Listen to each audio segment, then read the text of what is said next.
project because I've been out of the music business essentially for 13 years.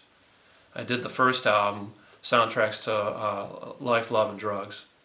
I was a little bit disappointed with the business, and to be quite honest with you, I didn't know a lot about the business, not enough to help me survive.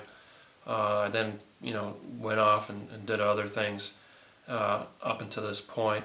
What got me into it again was that I was with a friend of mine who actually is playing drums on this new project that I'm doing.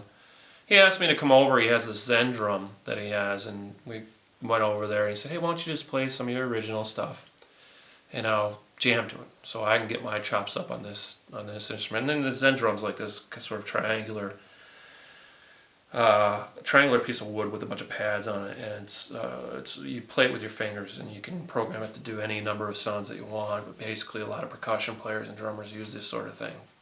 So anyway, we started to play around, and then he was, you should record this song, you should record that song. Man, I got a guy that could do, you should really talk to so and so, and we'll get this recorded, And then, I thought about it for a while. It kind of got me amped a little bit. I was like, wow, I haven't, it's been a long time since anybody said, hey, you should really do this, And I called Tom up, and originally I had called him and I just wanted to know about equipment because I knew he was doing recordings. He's been recording for a long period of time now.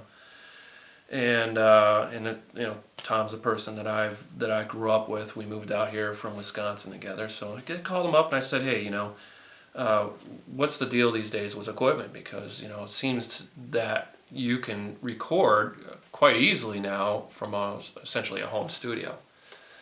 And he said, "Yeah, sure. No problem. Why don't you just come down and then I'll show you what I got, and we'll just go from there." So I went over there and started to record these songs, and of course my chops weren't up to speed at the time, and we're just doing some things and kind of screwing around. So I decided, hey, since my chops aren't really up to par, why don't I just do a few cover tunes? But while I was like figuring out what kind of cover tunes I wanted to do to do this recording thing, I immediately became creative about it. I didn't want to just do the cover as it was. So I ended up sort of turning these covers upside down on their head.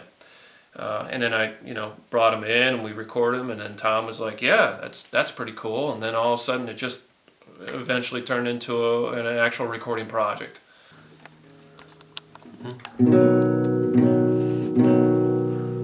I'll play the lawless part for you.